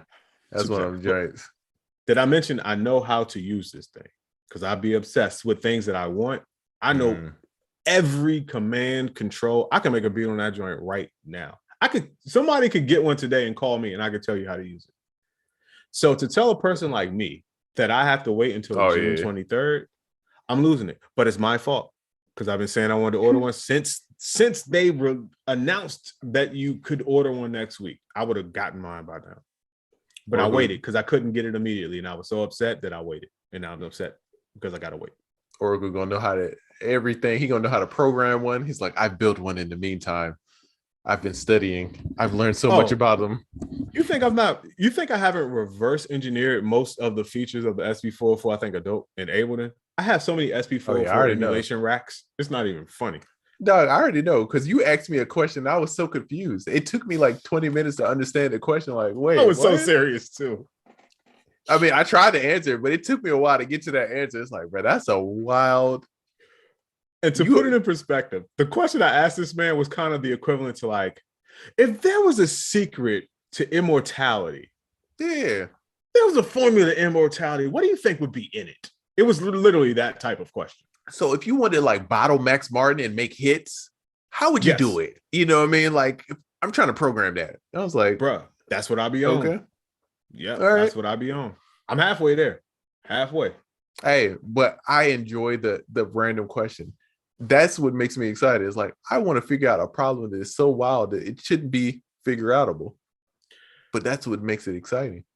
I want to get everything done that I have to do every day, which usually doesn't happen, just so I can do more stuff like that. And I try to make things that the reason I'm making this whole new product the way I'm making it is because it allows time for me to do stuff like that. Right. Yeah, so it's gonna go crazy. But you had a great answer. You shed some light. I was like, hey, we're gonna figure it out. Yeah, we are. We're gonna figure it out. Oh, you better believe it, bro. You better believe it. It's gonna be fire. Speaking of the new product, man, I got to shout out the focus group beta tester people again. Dance Like Butter. Fam, you're amazing. Fire name. Zulu Child. Yeah. Zulu Child, you're amazing.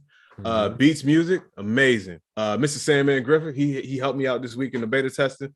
Amazing. I just want to make sure I'm not forgetting anybody from this week. I think that's everybody. I may do one more round of beta testing. This one is not only for Ableton people, but I think I'm putting out the next round to people that have a little bit of knowledge on playing the keys. You don't got to be Brian Michael Cox. Shout out to B Cox, who's Kelly. You don't got to be B Cox, but you got to hit a couple chords, play a couple things. Right. Yeah. Beeb Trap says, I'm an island boy. I'm an island boy. I'm an island boy. I'm gonna keep it like that. Talk about my favorite group like that. Bro, I ain't gonna front. They kind of jamming. That one song, they like the Milli Vanilli of our time. The twins that Milli Vanilli wasn't really twins, huh? Nah, I mean they looked alike, bonded by soul, but yeah. Let me not be out here carrying Milli Vanilli. But anyway, DL said Hot Boy Summer. Facts, bro. Facts. I may have to go back to my spot just to be on the beach. Oh, dog.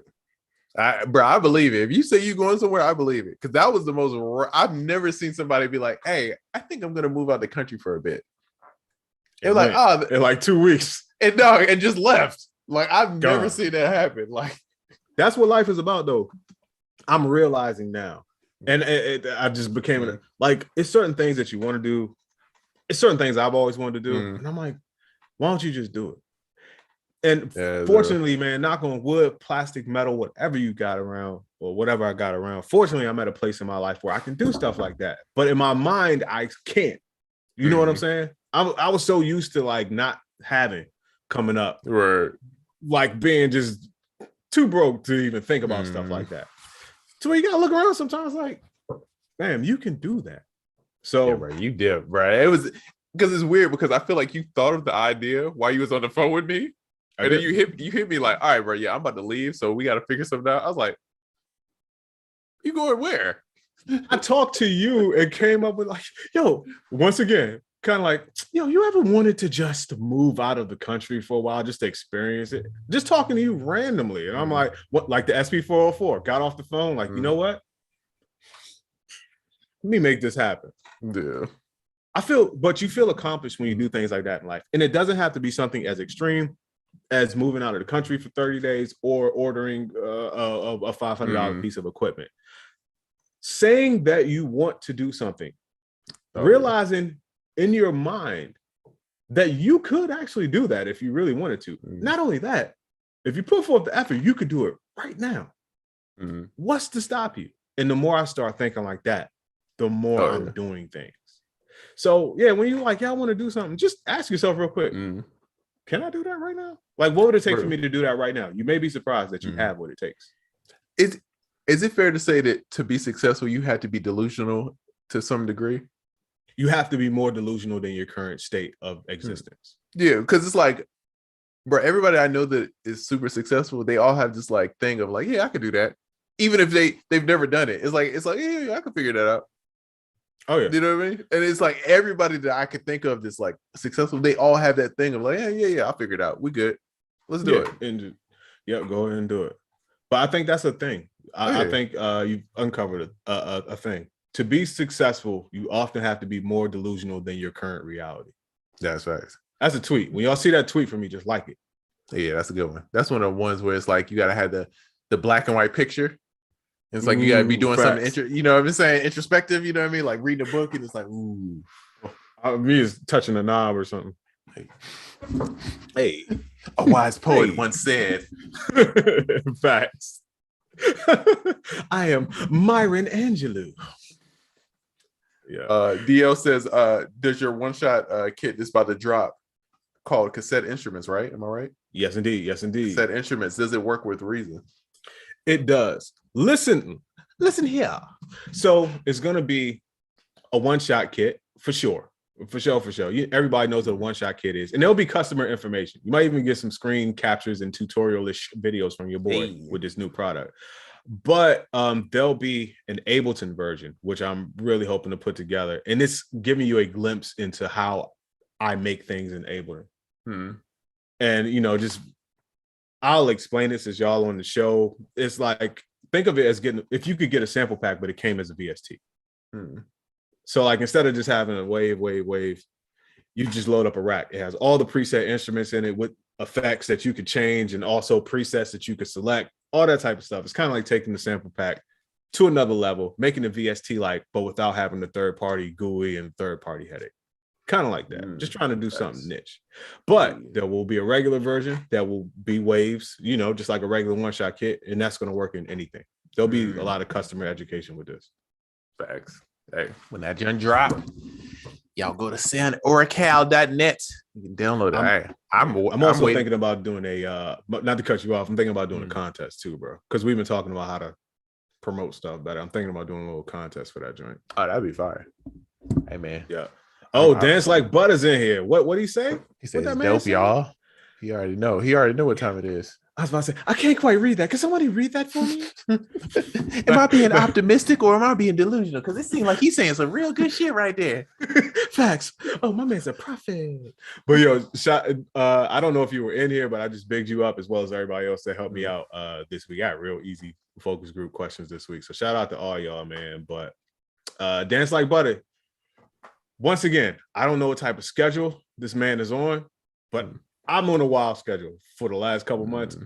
It's nothing for me. 3:13 a.m., 3:40, 4:10 a.m. in the DMs. Hey, yo, man, I just sent you an email. Let me know, 1 or 2. My man's hit me back in 2 minutes. I'm like, I don't even know where you live, bro. But wait. Shanghai, where you at? It's no reason you should be like me right now. But he's laughing. But I think one time out of all of our correspondence, so since you've been on the show the last 2 weeks, it's all been like the most inhumane times of the night. My dog on that LA Express time. He on that Philippines time, dog. Facts. My dog out here. Yeah, he said I too am on a wild ass schedule. Yeah. He on a wild schedule like me with the dope feedback. So that's what makes him invaluable, bro. Invaluable. It's funny. Ascendant Keith says being optimistic. And it's like optimistic is a better sounding version of delusional, but I like delusional. Yeah, delusional seems because it seems like a bad thing, but sometimes it can be good. You can be delusional and be like Kanye is delusional. You know what I mean? To me, he's like that's a great example. It's like it's wild, but it's good in a way. That's what makes him. You know what I mean? And it's what makes him successful. Yeah, because it's like if you can't tell somebody no, are they wrong? If they don't believe the no is there, it's like, it's ways you could argue that, but I like where you go. Yeah, delusional has a rebel quality to it. The optimistic.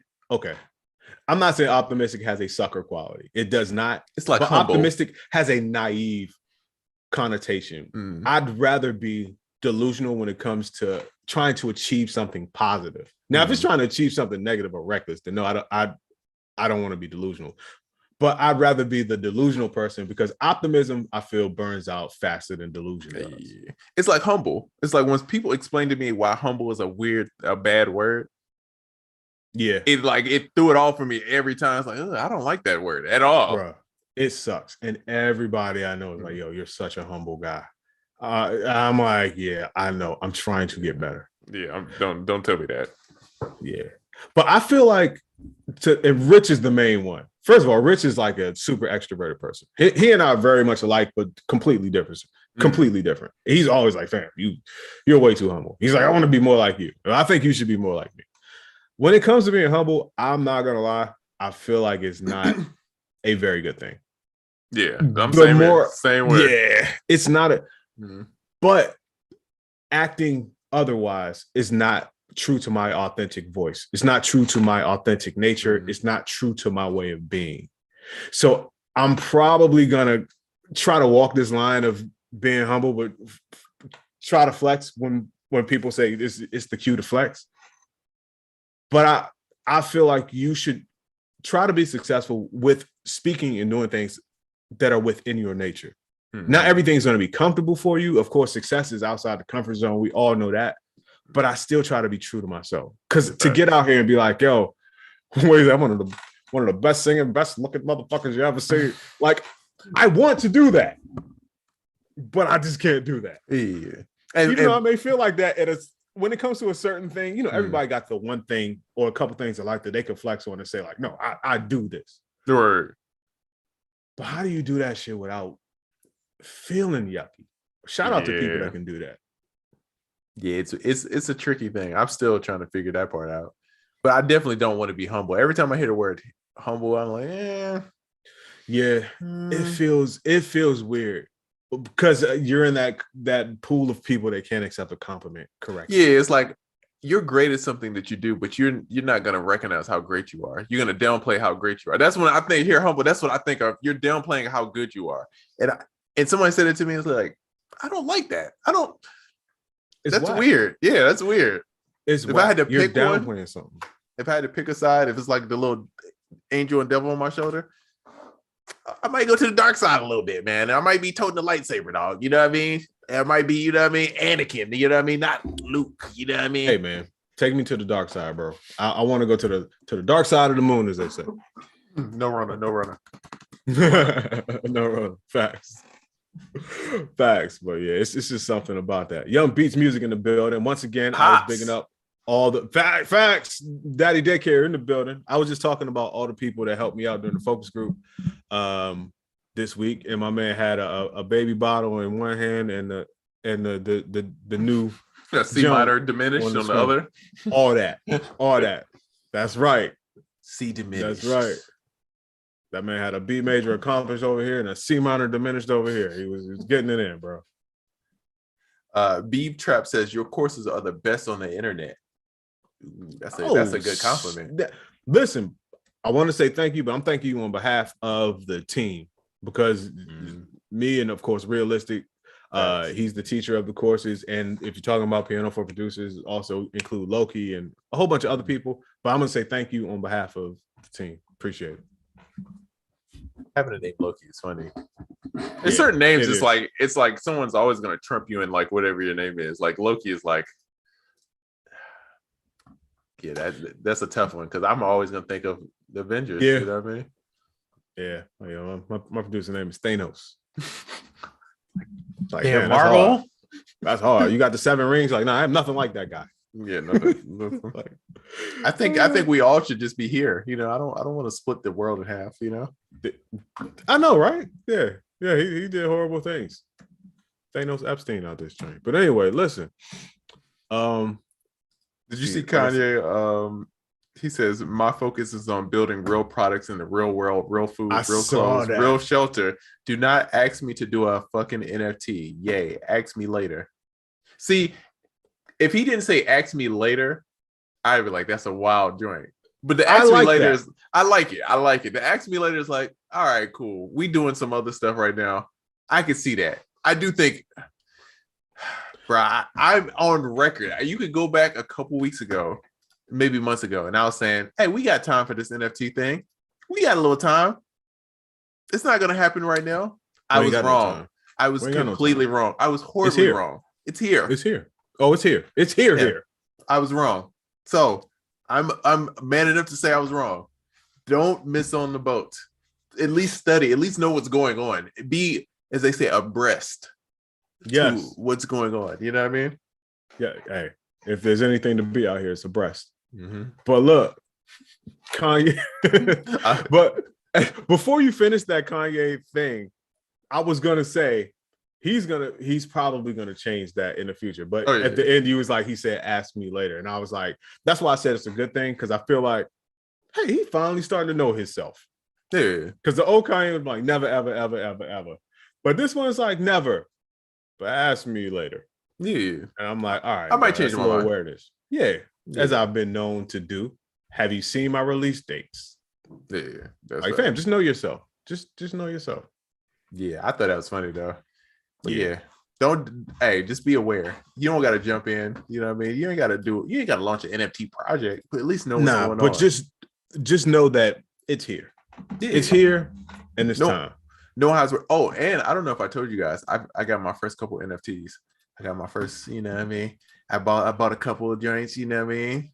I got some joints, you know what I mean? We here, you know what I mean? I feel very special. I feel very just excited about the process, you know. Oh, I want to make an announcement real quick. You hype me, and I'm going to make an announcement for you, even though it's not true for either one of us totally yet. We we now accept crypto on our Shopify stores. I told you about it, but there's an extra step that I forgot, that I found out about, that we got to do.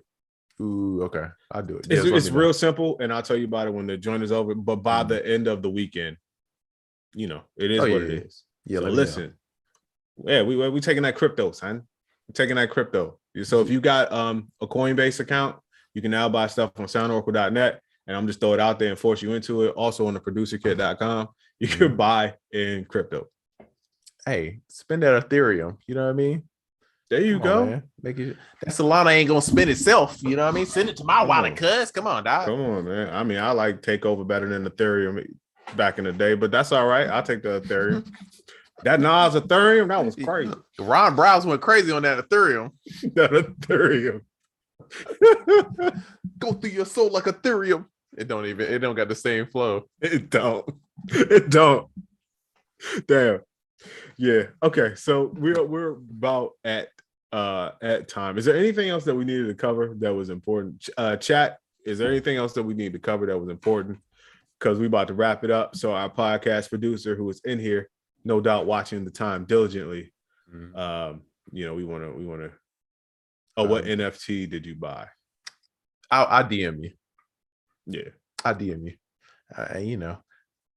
Humbly. I'll no flex. Humbly. Yeah, I want to be that Zen this week. There's a type of person, and we all know this person. I want to have the Zen of this person. It's the dude. He usually has on green or brown. He might even have dreads. I don't know. But he comes into the party and he walks into the room. He's like, peace, peace, peace, peace. Love, peace, peace. And he tells his name, peace, peace, Raheem, peace, peace, peace, peace. I want to have that Zen this year. I always look at those people. I'm like, you smell like the kiosk in the mall, like mad essential oils, but boy, are you calm.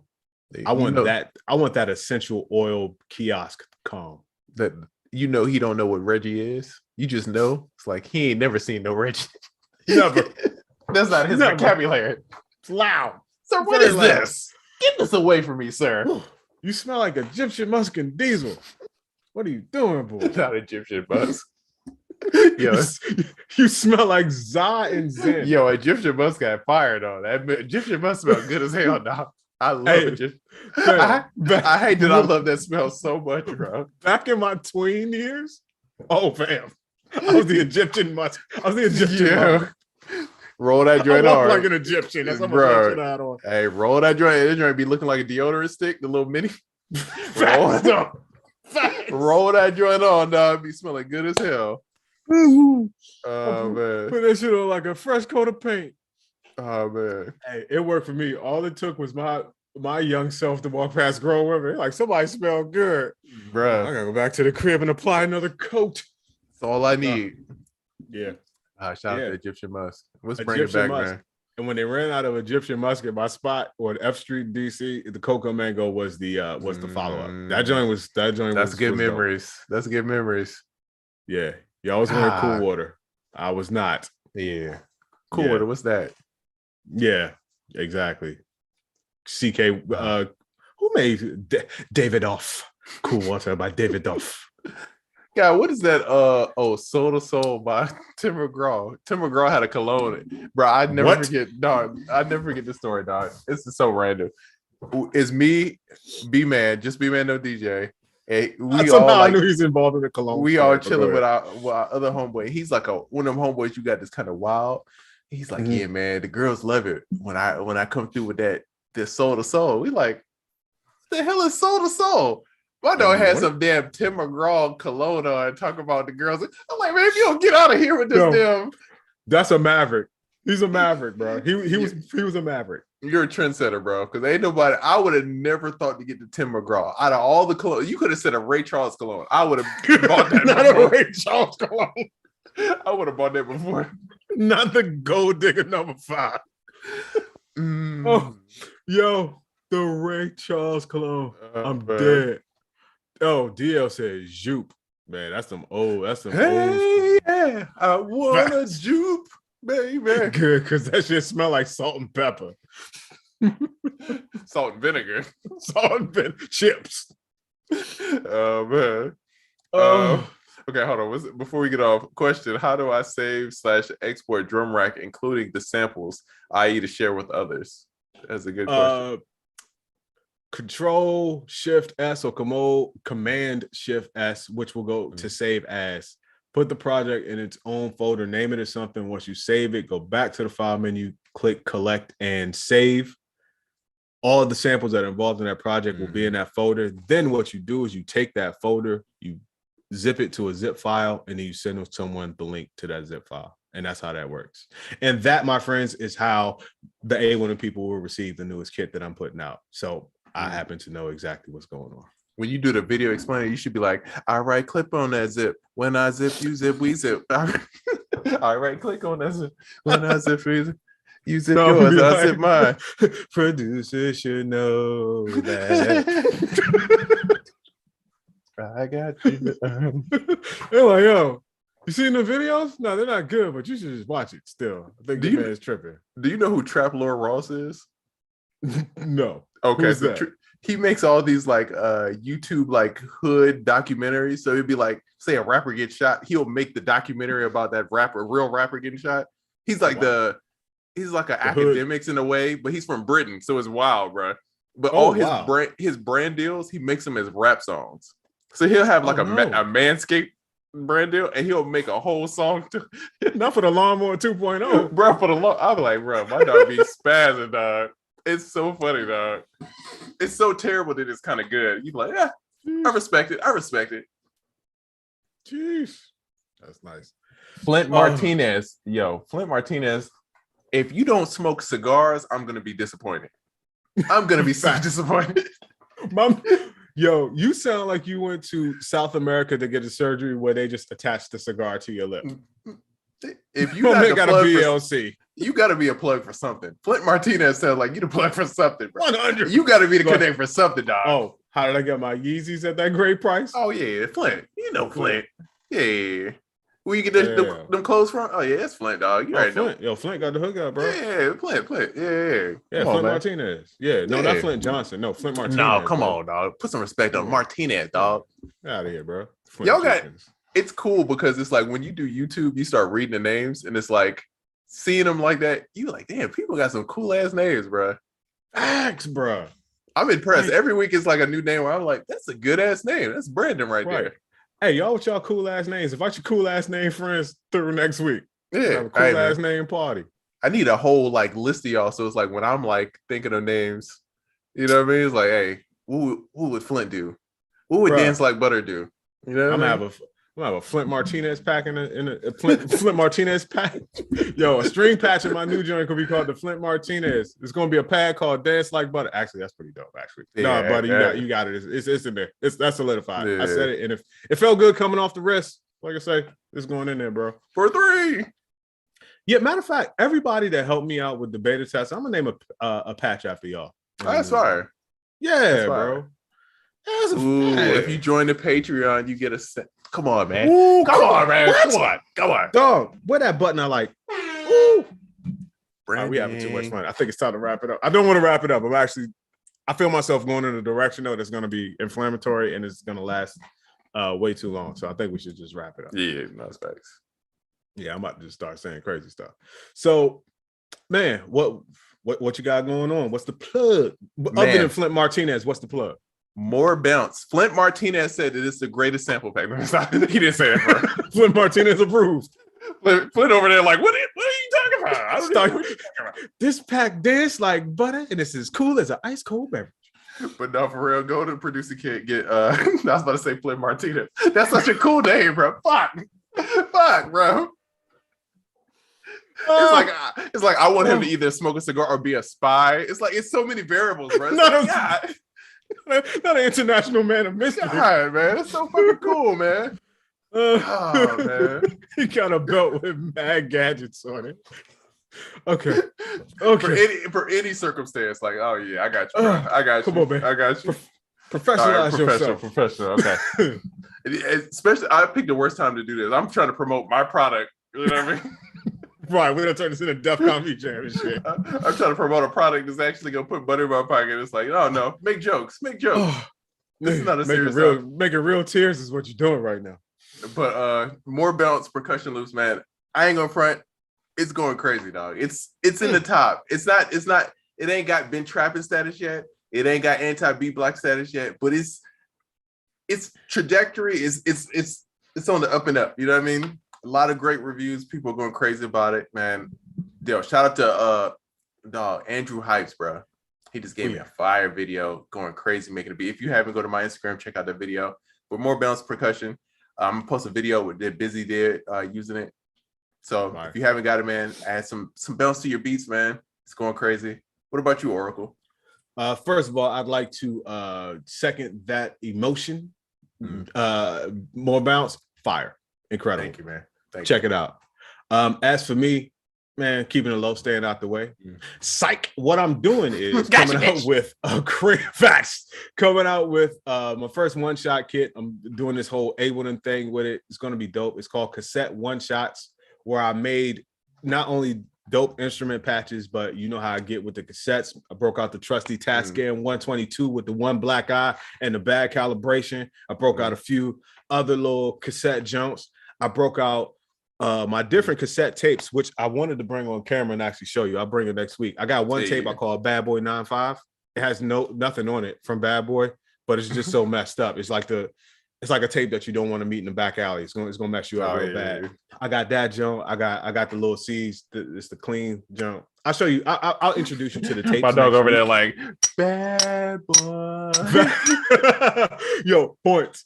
But yeah, I named my tapes. They all got certain character and all that. So you'll see the whole gang on the new project coming up, and there may be a contest and all that good stuff. But until then, hit up soundlocal.net, man. Cop a course. The course is going ham. Cop a mystery pack. Mystery pack's going ham. And stay tuned. Stay tuned for that cassette instrument. Sign up for the mailing list, man, so you get that notification. Would you please? Please? All right, man. MacGyver, he says, yo, hello, fam. I got a jersey, okay? Can't wait to come down there and read the Closet Brother merch. Yo, we're going crazy, dog. I'm going crazy. You going crazy, too, man. Come on, man. I don't know what you're talking about. Listen, I have a suggestion. It's not dealing with clothes. We should have a contest. Wait, not yet, because I got a clothing thing. Damn, no, I messed it up. Never mind, go ahead. My bad. We should have a name contest. So this week, first it was Dance Like Butter was the week before. Now Flynn Martinez is the name winner, right? So we got to see who comes in next week for the podcast with the fire name, right? It's like in Atlanta, we had this thing called the Battlegrounds where they would play songs, you play verses. You have to beat Flint Martinez. He's the competition. Yeah, Who got a he's better on the beat. screen name? Who got a better screen name than Flint? Dance Like Butter's already in the Hall of Fame because that's a cool Yeah. name. I'm gonna go ahead and say Ice Cold Beverages are also there. Yeah, Before he's there. Dance Like Butter, it was Ice Cold Beverage. Yeah, he's there. Yeah. But next week we got to see who's the next person. So I'm excited. That's a fact. Tune in for the next episode of Dragon Ball Z. Facts. So listen, man, we're having a lot of fun with y'all, but the clock on the wall said we gotta get up out of here. So you've been checking out Unquantized Podcast, the number one producer podcast for producers by producers. Listen, thank you all for coming out. Thank you for watching. If you're listening on the replay, and